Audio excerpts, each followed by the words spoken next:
Hello students, welcome to UPCISS. तो financial literacy course का ये लेक्चर नंबर 2 है और हम पिछले वीडियो में समझ चुके हैं कि ये कोर्स कितना इंपॉर्टेंट है। ये कोर्स सभी के लिए ज़रूरी है और इसका जो सिलेबस है वो भी हम पिछले वीडियो में डिस्कस कर चुके हैं। हमने बताया है कि इस पूरे कोर्स को हम कंप्लीट करेंगे, वो भी प्रैक्टिकल तरीके से। सबसे पहले यहाँ पर कुछ थ्योरेटिकल टॉपिक कंप्लीट करेंगे ताकि आपको जो फाइनेंस से रिलेटेड इसमें जो वर्ड होते हैं, जो टर्म्स होती हैं, उनके बारे में पता चले। फिर उसके बाद हम इसका प्रैक्टिकल वे भी आपको बताएंगे। तो यहाँ पर आगे बढ़ते हैं। आज हम इस वीडियो में फाइनली ये समझने वाले हैं कि लोन क्या होता है, ईएमआई किस तरह से कैलकुलेट होती है, इंटरेस्ट रेट कितने टाइप के होते हैं, reducing balance and flat rate होता क्या है और किस तरह से इसकी कैलकुलेशन करनी होती है, और इन दोनों में से कौन सा आपके लिए सही होता है किसी भी तरह का अगर आप लोन लेने जाते हैं तो। और यहाँ पर अगर आपको इसकी कैलकुलेशन और सारी चीज़ें आपको आती होंगी तो कोई भी आपको बेवकूफ़ नहीं बना सकता और कहीं पर भी आपका कोई नुकसान नहीं होगा, कोई दिक्कत नहीं आएगी, क्योंकि आपको पहले से ही पता होगा।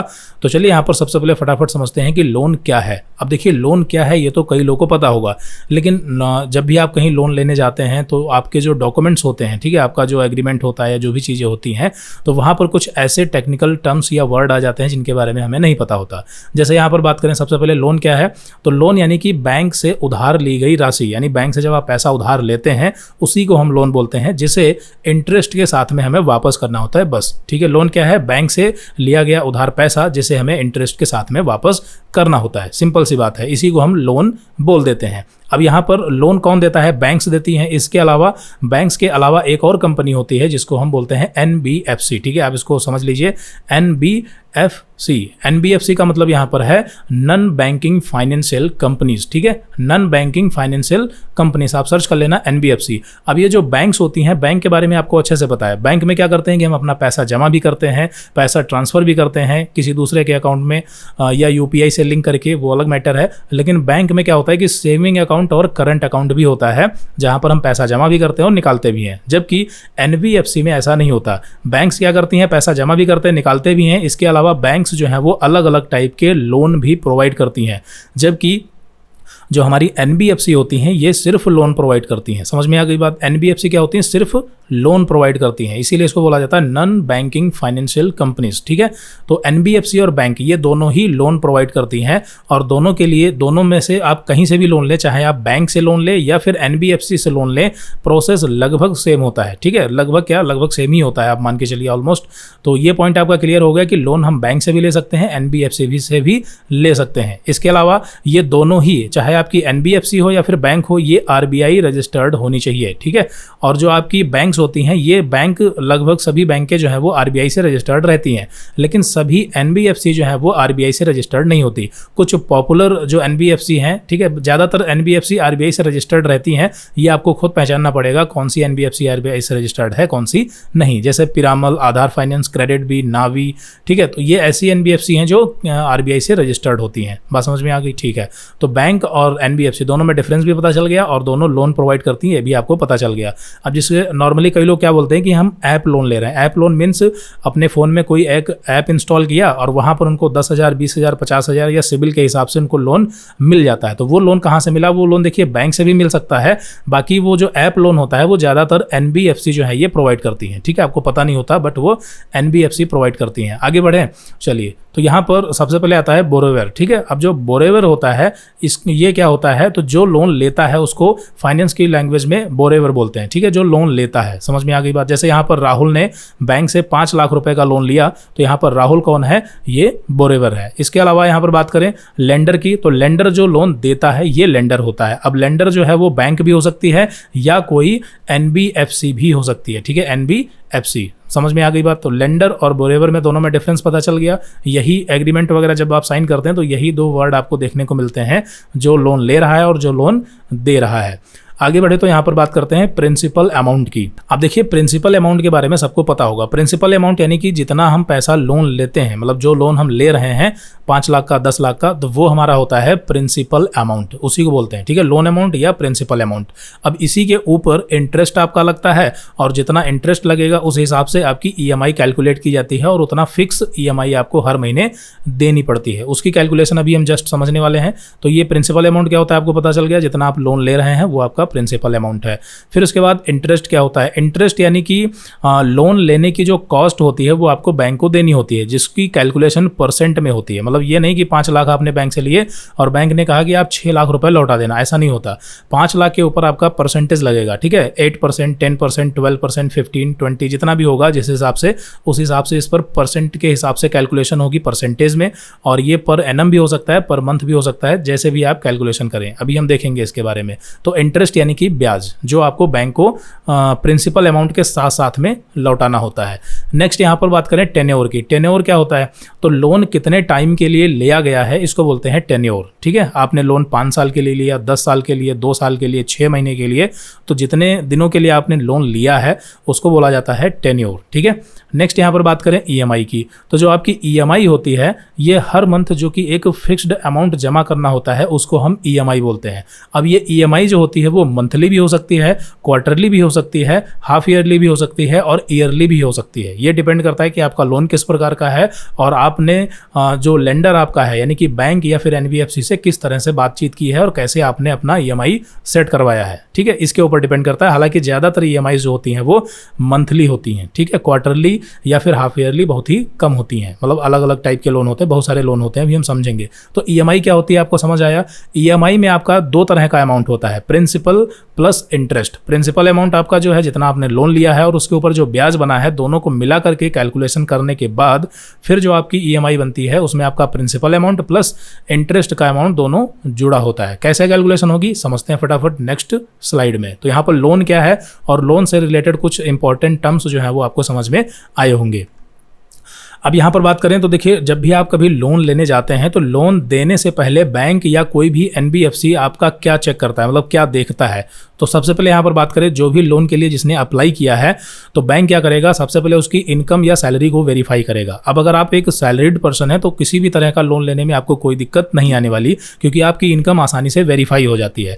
अब चाहे आपकी सैलरी किसी गवर्नमेंट जॉब के थ्रू आ रही हो या फिर किसी रजिस्टर्ड प्राइवेट कंपनी के थ्रू आ रही हो, तो यहाँ पर आपका किसी भी तरह का लोन लेंगे तो कोई दिक्कत नहीं है, ठीक है, फटाक से लोन होगा। लेकिन अगर आप कोई किसी ऐसी कंपनी में काम करते हैं जहां पर टीडीएस वगैरह नहीं काटा जाता और वो कंपनी कोई बहुत ही बड़े लेवल पर रजिस्टर्ड नहीं है, ऐसा कुछ नहीं है, या कोई रिसिप्ट वगैरह आपको सैलरी की नहीं मिलती, बस आपको 15 से 20 हज़ार या इस तरह से सैलरी मिल रही है, तो वहाँ पर जो है ये थोड़ा सा दिक्कत होती है, लेकिन फिर भी वो वेरीफाई हो जाता है। इसके अलावा अगर आप एक बिजनेस रन कर रहे हैं, इनकम को वेरीफाई करने के कई तरीके हैं। अगर आप कोई प्रॉपर एक बिजनेस रन कर रहे हैं फिजिकली, ठीक है, मतलब तो वहाँ पर आपका बिजनेस देखा जाता है। अगर आपके पास जीएसटी रजिस्ट्रेशन है तो और अच्छी बात है। मतलब यहाँ पर आपके पास इनकम प्रूफ में जितना हार्ड इनकम प्रूफ होगा उतना आसान हो जाता है आपके लिए भी और बैंक के लिए भी। हम देखेंगे कि ये किस तरह से कैसे क्या ये पूरा प्रोसेस होता है, बैंक क्या चेक करता है, किस बिहाफ पे आपकी इनकम को वेरीफाई करता है, सब कुछ हम बताएंगे अपने खुद के पर्सनल एक्सपीरियंस से। फिर आगे बढ़े तो यहाँ पर चेक करता है आपका सिविल स्कोर। सिविल स्कोर सबसे इंपॉर्टेंट होता है और इसमें कुछ किया भी नहीं जा सकता, मतलब एकदम से कुछ नहीं कर सकते। हाँ, अगर आपको पहले से या आज से नॉलेज है तो आने वाले फ्यूचर के लिए आप इसको अच्छे से मेंटेन करके रख सकते हैं, ठीक है। कई लोगों को ये पता ही नहीं होता इसके बारे में, हालांकि आज की डेट में तो खैर ज़्यादातर लोगों को पता है, लेकिन अगर अभी हम चले जाएं 3 से 4 साल पहले, तो 3-4 साल पहले बहुत सारे लोगों को सिविल स्कोर के बारे में जानकारी ही नहीं थी, ठीक है। हम बात करेंगे इसकी अपनी इस सीरीज में पूरा डिटेल में बात करेंगे। नेक्स्ट यहाँ पर एग्जिस्टिंग लोन, यानी कि आपके पास पहले से कोई लोन चल रहा है कि नहीं चल रहा है, ये भी बैंक चेक करता है। आपकी एज क्या है, जॉब स्टेबिलिटी क्या है, यानी कि आप जॉब जो कर रहे हैं वो गवर्नमेंट है, प्राइवेट है। अगर प्राइवेट जॉब है तो उसमें कितनी आसानी से आपको निकाला जा सकता, नहीं निकाला जा सकता, ये सारी चीज़ें चेक की जाती हैं। फिर उसके बाद आपके डॉक्यूमेंट्स जो कि normal KYC document, Aadhaar card, PAN card, address proof, ये सारी चीज़ें चेक की जाएंगी। और आपकी रीपेमेंट कैपेसिटी कितनी है, यानी कि आपकी फैमिली मेंबर में कितने लोग हैं, आपके मंथली कितने एक्सपेंसेज हैं और आपकी इनकम क्या है, उस हिसाब से रीपेमेंट कैपेसिटी आपकी चेक की जाती है। फिर उसके बाद फाइनली अगर सारा कुछ सही रहा तो आपका जो लोन है वो अप्रूव हो जाता है, ठीक है। हम बात करेंगे सभी स्टेप की, अभी जस्ट यहाँ पर हम समझ रहे हैं कि बैंक एक्चुअली बेसिक लेवल पर आपका क्या चेक करता है। यहाँ पर जैसे राहुल की सैलरी अगर 50,000 रुपये है तो इसको आसानी से अगर 20 लाख का होम लोन चाहिए तो मिल जाएगा, और बैंक की ये सारी चीज़ें चेक करने के बाद अगर सब कुछ सही रहा तो लोन अप्रूव हो जाएगा, ठीक है। फिर यहाँ पर लोन एग्रीमेंट या सैंक्शन लेटर क्या होता है, तो देखिए लोन एग्रीमेंट और सैंक्शन लेटर एक ही चीज़ होती है, मतलब लोन एग्रीमेंट में ही आपका सैंक्शन लेटर होता है। सैंक्शन लेटर में क्या इन्फॉर्मेशन होती है अभी हम आपको दिखाएंगे, पूरा प्रैक्टिकली दिखाएंगे कि सैंक्शन लेटर में क्या क्या हमें चेक करना चाहिए, क्या क्या मिलता है। लेकिन यहाँ पर यह बताया गया कि लोन एग्रीमेंट या सैंक्शन लेटर आपको कब मिलता है, ये तब मिलता है जब लोन का फाइनल स्टेप होता है, यानी कि लोन आपका अप्रूव हो गया और जो भी प्रॉपर्टी आप मॉर्गेज रख रहे हैं, मॉर्गेज का मतलब अगर आप कोई पर्सनल लोन या बिजनेस लोन ले रहे हैं तो वहां पर ये अनसिक्योर्ड लोन के अंतर्गत आते हैं। सिक्योर्ड लोन अनसिक्योर्ड क्या बात करेंगे, तो ये अनसिक्योर्ड लोन होते हैं। तो यहाँ पर इसमें आपका प्रॉपर्टी मॉर्गेज वगैरह ऐसा कुछ नहीं होता, तो यही डिटेल आपकी सिर्फ चेक की जाती है। लेकिन अगर आप कोई होम लोन जैसा या कोई सिक्योर्ड लोन ले रहे हैं तो वहां पर आपकी जो प्रॉपर्टी या आपका जो घर है, जो भी आप गिरवी रख रहे हैं यानी कि मॉर्गेज रख रहे हैं, तो उसकी भी टेक्निकल विजिट होती है, चेक किया जाता है, टेक्निकल होता है कि वो सारी चीज़ें सही हैं, डॉक्यूमेंट्स वगैरह सही हैं कि नहीं सही हैं। फाइनली फिर आपको जो है लोन एग्रीमेंट या सैंक्शन लेटर मिलता है जहां पर आपको साइन करने होते हैं और फिर आपका लोन जो है वो मिल जाता है। तो ये चीज़ यहाँ पर बताई गई है, ये एग्रीमेंट या सैंक्शन लेटर आपका लोन का एक तरीके से फाइनल स्टेप होता है और लोन अप्रूव होने के बाद इस पर आपको साइन करना होता है और फिर आपको लोन डिसबर्स कर दिया जाता है। डिसबर्स का मतलब होता है, यहाँ पर ये भी देख लीजिए, डिसबर्स का मतलब होता है आपका जो पैसा है जब आपके अकाउंट में आ जाता है। आपने 5 लाख का लोन लिया और 5 लाख रुपए आपके सेविंग अकाउंट में, जो भी आपने अकाउंट लगाया उसमें अगर आपको लोन मिल गया तो उस प्रोसेस को बोलते हैं डिसबर्स। ठीक है, तो ये डिसबर्स का मतलब आपका पैसा आपके अकाउंट में आ गया, यानी डिसबर्स कर दिया गया। बात समझ में आ गई, आगे बढ़े यहाँ पर। ठीक है, तो नेक्स्ट स्लाइड की तरफ बढ़ते हैं। तो अब यहाँ पर बात करते हैं कि ईएमआई क्या होती है। ईएमआई यानी कि इक्वेटेड मंथली इंस्टॉलमेंट। ठीक है, इक्वेटेड मंथली इंस्टॉलमेंट का मतलब हर महीने एक फिक्स अमाउंट आपको देना है, उसी को ईएमआई कहते हैं। ईएमआई में 2 चीज़ें होती हैं, प्रिंसिपल प्लस इंटरेस्ट। अब ईएमआई कैलकुलेट कैसे होती है, ठीक है, तो ये हम पूरा एक एग्जाम्पल की मदद से समझेंगे। यहाँ पर देखिए इंपॉर्टेंट नोट में कुछ बताया गया है, इसे पहले देख लेते हैं। ईएमआई कम होने का मतलब सस्ता लोन नहीं होता, यानी कि अगर आपकी ईएमआई कम है इसका मतलब ये नहीं कि आपका लोन सस्ता है। हमें कभी भी लोन ईएमआई देखकर नहीं लेना चाहिए। ठीक है, हमें क्या देखकर लोन लेना चाहिए अभी हम बात करेंगे। तो ये पॉइंट आपको समझ में आ गया कि अगर आपकी ईएमआई जो है वो कम है इसका मतलब लोन सस्ता नहीं है, आपका टेन्योर बढ़ा होगा। जैसे अगर 2 साल और 4 साल की बात करें, मान लेते हैं कि सेम अमाउंट 1 लाख रुपए आपके फ्रेंड ने लिए किसी बैंक से और 1 लाख रुपए सेम अमाउंट आपने भी उसी दिन लिया किसी दूसरी बैंक से, और आपका दोस्त कह रहा है कि हमारी ईएमआई तो जस्ट 3,000 रुपये जा रही है। ठीक है, 3,000 रुपये पर मंथ जा रही है, जबकि आप कह रहे हैं कि हमारी ईएमआई तो 5,000 रुपये पर मंथ जा रही है। तो जो जिसकी ईएमआई 3,000 है, क्या उसका लोन सस्ता हुआ? नहीं हो सकता। इसका टेन्योर 4 साल के लिए हो, जिसकी 5,000 जा रही है इसका टेन्योर 2 साल के लिए हो, ये भी तो हो सकता है। तो ये चीज़ है, ये सारी पॉइंट आपको ध्यान रखने चाहिए। और कई लोग हमने देखा है, ठीक है, ये हमारा प्रैक्टिकल एक्सपीरियंस है, कई लोग जो है वो सब कुछ देखते नहीं, सिर्फ ईएमआई देखते हैं। उनको लगता है कि 5,000 रुपये पर मंथ हम ईएमआई दे सकते हैं, तो बस वो इतना देख लेते हैं कि हाँ 5,000 पर मंथ ईएमआई हम दे सकते हैं, और इसी के बिहाफ पर जो है वो लोन ले लेते हैं। फिर वो टेन्योर कितना भी हो रहा हो, ठीक है, कितनी भी उसमें कोई भी प्रोसेसिंग फीस या अलग अलग चार्जेस लगे हों, इन सब चीज़ों से उनको कोई मतलब नहीं होता, हालांकि उनको जानकारी नहीं होती। ठीक है, वो सिर्फ ईएमआई देखते हैं कि हम 5,000 पर मंथ दे सकते हैं तो ठीक है, ये लोन हमारे लिए सही है। ठीक है, जबकि ऐसा नहीं करना चाहिए। ठीक है, जिसको जानकारी नहीं है वो सीखे, देखे, और आप वीडियो शेयर भी कर सकते हैं ऐसे लोगों को।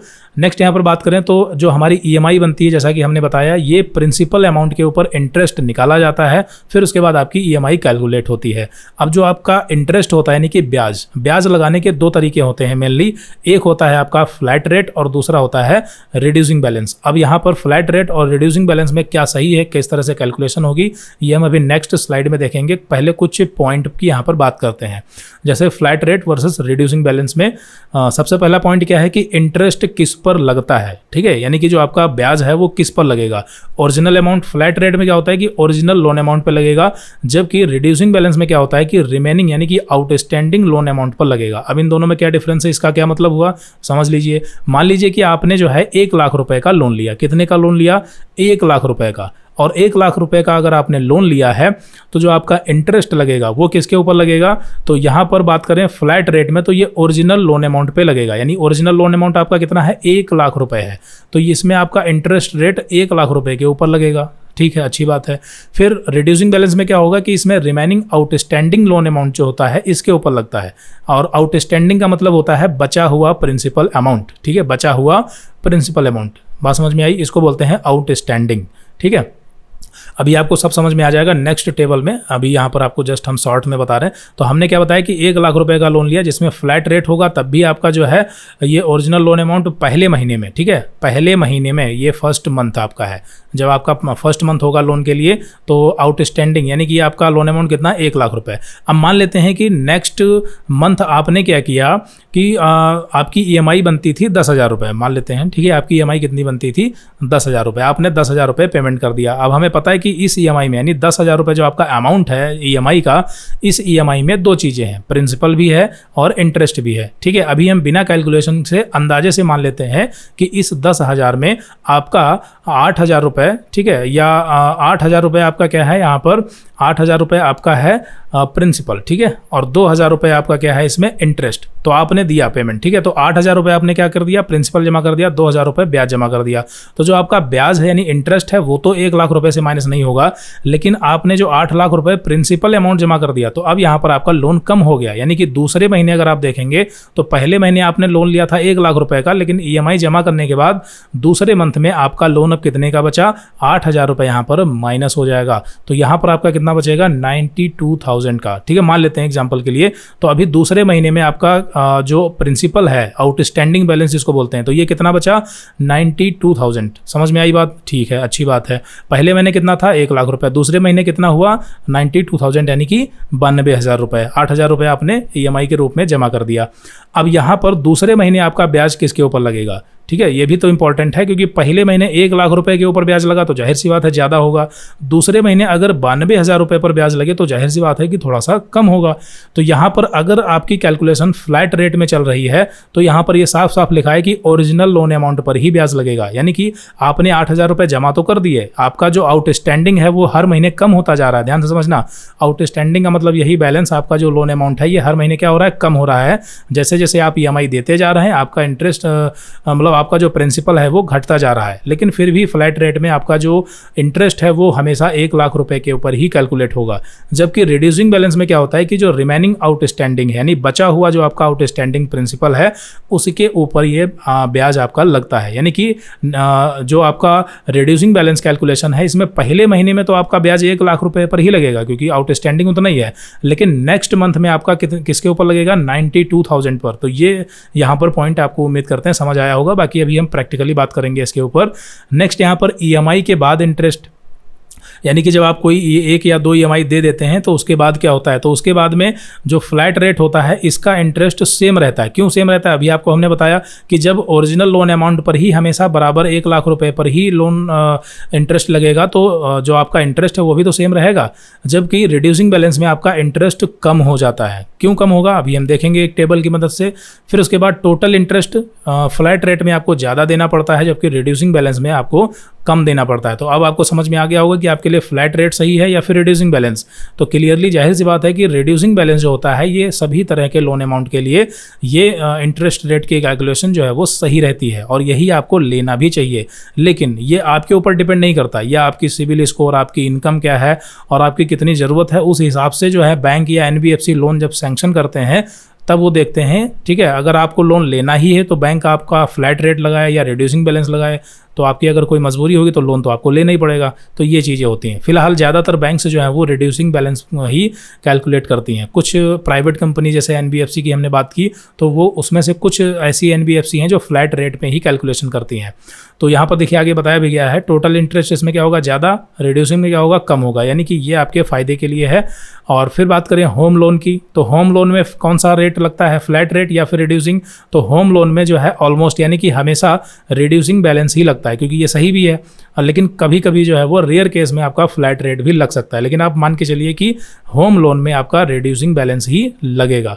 नेक्स्ट यहाँ पर कार लोन में कभी कभी फ्लैट भी लगता है और ज़्यादातर आपका रिड्यूसिंग लगता है। पर्सनल लोन में कुछ कंपनीज यानी एनबीएफसी जो है ये आप मान के चलिए कि 50% जो है वो फ्लैट रेट में देती हैं, जबकि बैंक्स या कुछ 50% एनबीएफसी आपका रिड्यूसिंग बैलेंस में भी जो है ये देती हैं, पर्सनल लोन या बिजनेस लोन टाइप के जो लोन होते हैं। समझ में आ गई होगी बात। तो अभी यहाँ पर आपको फ्लैट रेट और रिड्यूसिंग बैलेंस समझ में आ गया। अब यहाँ पर इसको एक टेबल की मदद से इसका फटाफट कंपैरिजन करते हैं। यहाँ पर एक एग्जांपल लेते हैं, जैसे लोन अमाउंट कितना है आपका 1 लाख रुपए और इसमें ब्याज कितना लगा रही है बैंक या कोई एनबीएफसी, 10% पर एनम, यानी कि 10% एक साल का, ठीक है। इंटरेस्ट रेट कितना लग रहा है? 10% एक साल का, और हमें 12 EMI चाहिए, यानी कि टेन्योर कितना है? 12 मंथ। समझ में आई बात कि नहीं आई? बिल्कुल सीधी सी बात है।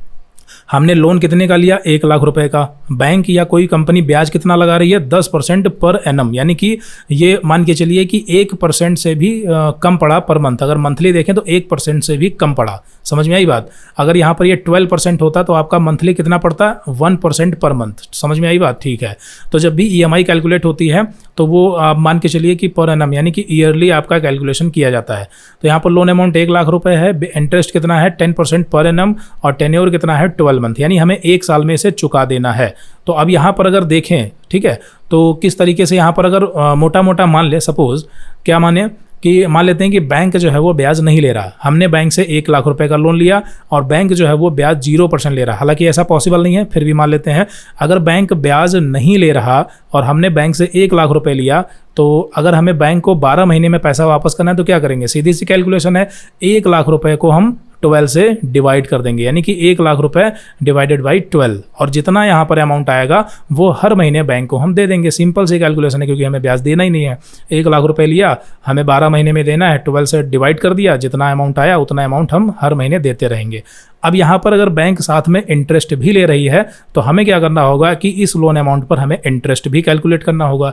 तो अब इंटरेस्ट कैलकुलेट करने के बाद में जो अमाउंट बनेगा उसे हम 12 से डिवाइड करेंगे, फिर उतना हम हर महीने बैंक को देंगे। तो ये आपको समझ में आया कि किस तरीके से EMI कैलकुलेट की जाती है। लेकिन अगर हम फ्लैट रेट में जाएंगे तो कैलकुलेशन अलग होगी, रिड्यूसिंग बैलेंस में जाएंगे तो कैलकुलेशन अलग होगी, और यहाँ पर अमाउंट भी अलग होगा। कैसे? समझिए, यहाँ पर 1 लाख रुपए का हमने लोन लिया, तो अगर पहली EMI जाएगी तो वो कितनी EMI जाएगी? 9,166 रुपये 67 पैसे। ठीक है, समझ में आई बात? अब यहाँ पर ये कैलकुलेशन कैसे हुई, पहले फ्लैट रेट की फटाफट समझते हैं। तो यहाँ पर मैंने ओपन किया कैलकुलेटर, और यहाँ पर इसको छोटी स्क्रीन में लेके आते हैं। लोन यहाँ पर हमने कितना लिया? 1 लाख रुपए। ठीक है, लोन यहाँ पर कितना लिया? 1 लाख रुपए। अभी यहाँ पर हम फ्लैट रेट की कैलकुलेशन कर रहे हैं, तो हम यहाँ पर हमें इंटरेस्ट कितना देना है? 10%। तो हम क्या करेंगे, इसे मल्टीप्लाई कर देंगे 10 से और डिवाइड कर देंगे 100 से। ठीक है, तो ये कितना अमाउंट आया? 10,000 रुपये। ये 10,000 रुपये हमारा क्या है? ध्यान देना, ये हमारा सिर्फ इंटरेस्ट है 1 साल का। किस कैलकुलेशन के हिसाब से? फ्लैट रेट के हिसाब से, 10,000 रुपये। अब हम क्या करेंगे, टोटल हमारा कितना अमाउंट हो गया? 1,10,000 रुपये। ठीक है, 1,10,000 रुपये, और 1,10,000 रुपये को हम डिवाइडेड बाई 12 कर देंगे और एंटर करेंगे। तो यहाँ पर हमारा अमाउंट कितना आया? यहाँ पर हमारा जो EMI बनेगा वो 9,166 रुपये, मतलब यही वाला बनेगा। ठीक है, तो ये हमारी EMI कैलकुलेट हुई किसमें? फ्लैट रेट में। ठीक है, चलिए अब यहाँ पर इसको हम क्लोज करते हैं। रिड्यूसिंग बैलेंस की बात करेंगे अभी, इसकी कैसे कैलकुलेशन की जाएगी। तो इसमें हमें EMI हर महीने देखिए उतनी ही देनी पड़ेगी जितनी है, मतलब ये फिक्स होती है। अब इसमें हर महीने इंटरेस्ट हमारा देखिए सेम जा रहा है, इंटरेस्ट हमारा सेम जाएगा, क्योंकि हमारा फ्लैट रेट में जो इंटरेस्ट की कैलकुलेशन होती है वो ओरिजिनल अमाउंट यानी 1 लाख रुपये पर होगी। तो 1 लाख पर होगी तो इंटरेस्ट भी बराबर रहेगा हर महीने का, और फिर यहाँ पर प्रिंसिपल अमाउंट जो है वो भी हर महीने बराबर रहेगा। मतलब सीधी सी बात है कि इसको जो है 10% निकालने के बाद फिर उसके बाद दोनों को अलग अलग तरीके से डिवाइड कर दिया गया और ये अमाउंट आ गया। मतलब सिंपल सी कैलकुलेशन है, कहने का मतलब है। तो यहाँ पर जो आउटस्टैंडिंग बैलेंस आप देखेंगे तो ये क्या हो रहा है कि हर महीने कम हो रहा है। यहाँ पर पहले महीने में आपका ये एक EMI देने के बाद 91,000 बचा, फिर 83,000, फिर 74,000। आपका आउटस्टैंडिंग कम होता जा रहा है, लेकिन फिर भी इंटरेस्ट आपका बराबर है, मतलब सेम अमाउंट है। जबकि रिड्यूसिंग बैलेंस में अगर आप आते हैं तो यहाँ पर क्या है कि पहले महीने आपका जो लोन था वो 1 लाख रुपए का था, तो इस केस में इंटरेस्ट भी आपका 833 रुपये ही लगेगा जो इसमें लगा है। ठीक है, सेम रेट ऑफ इंटरेस्ट लग रहा है। लेकिन नेक्स्ट मंथ, ठीक है, नेक्स्ट मंथ चूंकि आपने 8,791 रुपये जमा कर दिए, जिसमें 833 रुपये आपका क्या था? इंटरेस्ट। ठीक है, आपका क्या था? इंटरेस्ट। यहाँ पर देखिए कैसे कैलकुलेशन होगी, वापस से यहाँ पर हमने ओपन किया कैलकुलेटर, और अब यहाँ पर देखिए आप साइड में यहाँ पर आपका पहले महीने में जो आपने EMI दी थी, एक सेकेंड, आपने जो पहले महीने में EMI दी, ठीक है, इसमें इंटरेस्ट आपका कितना था? 833 रुपये, और EMI आपने टोटल कितनी दी? यहाँ पर देखिए 8791.59, इतनी आपने EMI दी फर्स्ट मंथ की। और इसमें इंटरेस्ट कितना था? माइनस करते हैं यहाँ पर, माइनस 833.33, और एंटर करेंगे तो यानी कि हमने 833 रुपये इंटरेस्ट दिया, प्लस यहाँ पर हमने 7,958 रुपये जो है ये प्रिंसिपल अमाउंट दिया। तो अब यहाँ पर हम इसको माइनस करते हैं, 7,958 रुपये अमाउंट याद रखना, 1 लाख रुपए से माइनस करते हैं 7,958 ₹958। ठीक है, यहाँ पर पॉइंट में कुछ डिफरेंस आएगा, कोई नहीं, एंटर करेंगे तो अभी यहाँ पर हमारा आउटस्टैंडिंग कितना आया, ₹92,042। ठीक है, और यहाँ पर आप देख सकते हैं आउटस्टैंडिंग कितना है, ₹92,041। मतलब ये पॉइंट का डिफरेंस है, क्योंकि हमने वो कैलकुलेशन में नहीं लिया था, आप समझ सकते हैं। तो कहने का मतलब हमारा क्या है कि जितना यहाँ पर हम जमा करते जा रहे हैं ईएमआई, हमारा आउटस्टैंडिंग भी कम हो रहा है और ब्याज भी कम हो रहा है, क्योंकि नेक्स्ट मंथ की जो ईएमआई होगी वो अब 1 लाख रुपए पर कैलकुलेट नहीं होगी, बल्कि बचे हुए रिमेनिंग आउटस्टैंडिंग पर जो है ये कैलकुलेशन होगी। तो अगर इसमें हम कैलकुलेशन करेंगे तो कितना आएगा, यहाँ पर आप देख सकते हैं कितना आया। नेक्स्ट महीने फिर से यहाँ पर इंटरेस्ट कम हो जाएगा। तो इस तरीके से इस टेबल में आप देखेंगे इंटरेस्ट जो है वो धीरे धीरे कम होता जा रहा है। तो क्या इसका मतलब ईएमआई हमारी हर महीने कम होगी? नहीं, इसकी कैलकुलेशन ही कुछ ऐसे होती है कि ईएमआई आपको हर महीने बराबर ही देनी है, लेकिन हर महीने इंटरेस्ट आपका घटता रहेगा और प्रिंसिपल अमाउंट आपका बढ़ता रहेगा, जो कि आपके फ़ायदे के लिए चीज़ है। क्योंकि पहले महीने में आपका ₹7,958 ही आपका प्रिंसिपल जो है वो कम हुआ था मेन अमाउंट से, यानी प्रिंसिपल अमाउंट से, और नेक्स्ट मंथ आपका प्रिंसिपल और ज़्यादा घटता रहेगा। ठीक है, तो आप समझ सकते हैं कि यहाँ पर देखिए हमें ईएमआई 8,791 की देनी पड़ रही है, जबकि इसमें ₹9,166 की ईएमआई देनी पड़ रही है। तो ये डिफरेंस होता है फ्लैट वर्सेस रिड्यूसिंग बैलेंस में, और ये कैलकुलेशन तो सिर्फ 1 लाख पर है। अमाउंट अगर ज़्यादा होगा तो जो डिफरेंस है वो भी काफ़ी ज़्यादा होगा। यहाँ पर दोनों को कैलकुलेट किया गया है। सबसे बड़ा डिफरेंस क्या है, तो इंटरेस्ट हर महीने आपका 833 जा रहा था, जबकि इसमें इंटरेस्ट आपका कम होता जाता है रिड्यूसिंग बैलेंस में। टोटल इंटरेस्ट इसमें जो है 10,000 गया, जबकि टोटल इंटरेस्ट इसमें 5,499 ही गया पूरा 1 साल में, और ईएमआई इसमें इतने की थी और यहाँ पर ईएमआई कम थी। आप समझ सकते हैं कस्टमर के लिए कौन सा बेनिफिशियल रहेगा। ठीक है, तो उम्मीद करते हैं ये पॉइंट आपको अच्छे से समझ में आया। ठीक है, फिर यहाँ पर इसके अलावा जो इंटरेस्ट की कैलकुलेशन होती है उसमें हमने फ्लैट और रिड्यूसिंग बैलेंस की कैलकुलेशन तो देख ली, अब और कौन सा सही है ये भी देख लिया, लेकिन इसके अलावा भी एक पॉइंट और होता है, फिक्स्ड वर्सेस फ्लोटिंग रेट। अब फिक्स्ड और फ्लोटिंग रेट क्या होता है, ये भी होता है, इनमें से भी आपका कोई एक लगेगा। ठीक है, फिक्स्ड का मतलब होता है स्थायी, और फ्लोटिंग का मतलब यानी कि कम ज़्यादा होता रहता है। कैसे कैसे होता है यहाँ पर समझिए, फिक्स्ड रेट और यहाँ पर ये फ्लोटिंग रेट। अब यहाँ पर ब्याज दर यानी कि इंटरेस्ट रेट जो फिक्स्ड होता है तो इसमें स्थिर रहता है। मतलब अगर आपने लोन लिया आज की डेट में 1 लाख रुपए का, और 1 लाख रुपए में बैंक ने कहा कि भाई हम तुमसे 12% पर मंथ, मतलब 12% पर एनम लेंगे। ठीक है, पर एनम, और आपने लोन लिया 5 साल के लिए, मान लेते हैं 5 साल के लिए, या लोन अमाउंट बढ़ा लेते हैं 10 लाख रुपए कर लेते हैं, तो 10 लाख रुपए हमने लिया 12% पर एनम के हिसाब से 5 साल के लिए लोन लिया। तो यहाँ पर अगर आपका फिक्स्ड रेट होगा तो आपका 5 साल यानी जब तक आप ईएमआई दे रहे हैं तब तक आपका 12% ही लगेगा। ठीक है, जबकि फ्लोटिंग रेट में क्या होता है कि इसमें समय समय पर ये रेट ऑफ इंटरेस्ट ही बदल जाता है। यानी आज अगर आपने लोन लिया 10 लाख का 12% के हिसाब से, और अगर आपका फ्लोटिंग रेट है, ठीक है, तो मान लेते हैं कि आपने लगभग 2 साल तक ईएमआई दी सेम अमाउंट में, लेकिन 2 साल बाद क्या हुआ कि मार्केट में कुछ उतार चढ़ाव हुए, जिससे आपका जो ब्याज है मार्केट के हिसाब से, आरबीआई रूल के गाइडलाइन के हिसाब से इंटरेस्ट रेट जो है वो घटा या बढ़ा या जो भी हुआ, तो वो क्या होगा कि ये बदल सकता है, ये फिक्स नहीं है। कभी 13% भी लग सकता है या कम भी हो सकता है, 11% भी हो सकता है। समझ में आई बात? तो ये होता है फ्लोटिंग में, 11 भी हो सकता है, 13 भी हो सकता है। तो कौन सा लेना सही है यहाँ पर अगर बात करें इसमें, तो कभी कुछ स्थिति में फिक्स वाला भी सही है, कुछ में फ्लोटिंग वाला भी सही है। आप इसे पढ़ सकते हैं। यहाँ पर देखिए ब्याज दर इसमें स्थिर रहती है, इसमें समय समय पर बदल सकता है। ईएमआई सामान्यतः इसमें समान रहती है, इसमें घट या बढ़ भी सकती है। जरूरी नहीं कि फ्लोटिंग रेट में कभी मतलब घटे या बढ़े, क्योंकि हमने कई लोन लिए हैं 3 से 4 साल तक हमने ईएमआई दी है, लेकिन फ्लोटिंग रेट में लिया है, फिर भी उसमें ईएमआई यानी कि रेट ऑफ इंटरेस्ट घटा या बढ़ा नहीं है, समान ही रहा है, और फिक्स में तो समान रहता ही है। अब यहाँ पर अगर बात करें जोखिम की, तो यहाँ पर इसमें कम है फिक्स में, जबकि फ्लोटिंग में अधिक है, क्योंकि अगर कभी बाई चांस बढ़ गया तो फ्लोटिंग अगर होगा तो उसमें आपका रेट ऑफ इंटरेस्ट बढ़ेगा ही बढ़ेगा, जबकि फिक्स्ड में नहीं बढ़ता है। इसके अलावा ब्याज दर बढ़ने पर इसमें लाभ होगा, इसमें नुकसान होगा। ठीक है, क्योंकि बढ़ेगी तो फिक्स में आपका बढ़ने वाला है नहीं, तो इसमें तो जाहिर सी बात है आपका फ़ायदा होगा, जबकि फ्लोटिंग में आपका ब्याज बढ़ा दिया जाएगा तो इसमें नुकसान हो जाएगा। और अगर कभी बाजार में ब्याज जो है वो ब्याज दर घट गई तो यहाँ पर फिक्स में आपका लाभ नहीं होगा, क्योंकि उसमें फिक्स ही रहेगा, भले ही आपका कम ज़्यादा हो, उसे कोई दिक्कत नहीं, जबकि फ्लोटिंग में ये आपका फ़ायदा हो सकता है। बजट बनाना इसमें आसान है, क्योंकि इसमें सारी कैलकुलेशन ऑलरेडी पहले से है। इसमें थोड़ा सा कठिन हो सकता है, क्योंकि अगर कभी बढ़ गया तो आप समझ सकते हैं आपका ईएमआई भी बढ़ सकता है। तो यहाँ पर फिक्स या फ्लोटिंग की बात करें तो इनमें से आप कोई भी ले सकते हैं, आप अपने हिसाब से देख सकते हैं, कोई दिक्कत नहीं है। लेकिन जो हमने पहले समझा फ्लैट वर्सेस रिड्यूसिंग बैलेंस, ठीक है, तो ये इसमें आपको रिड्यूसिंग बैलेंस ही लेना है।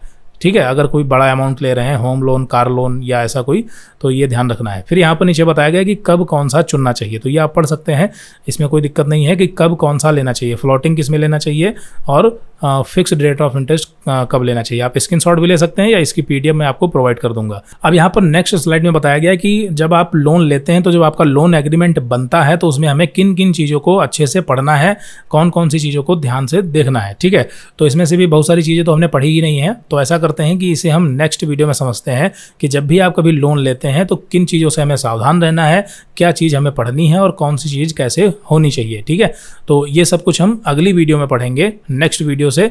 और नेक्स्ट वीडियो में हम अलग अलग टाइप के लोन के बारे में भी बात करेंगे कि personal loan, home loan, gold loan या जितने भी टाइप के लोन होते हैं इनकी क्या प्रोसेस होती है, किस लोन में किस तरह के डॉक्यूमेंट्स होते हैं, किन किन परिस्थितियों का सामना आपको करना पड़ता है। ठीक है, तो इन सब चीज़ों के बारे में हम बात करेंगे लेक्चर नंबर 3 यानी कि अगली वीडियो में। तो इस वीडियो में इतना ही, मिलते हैं अगली वीडियो में। Okay, so thanks for watching this video.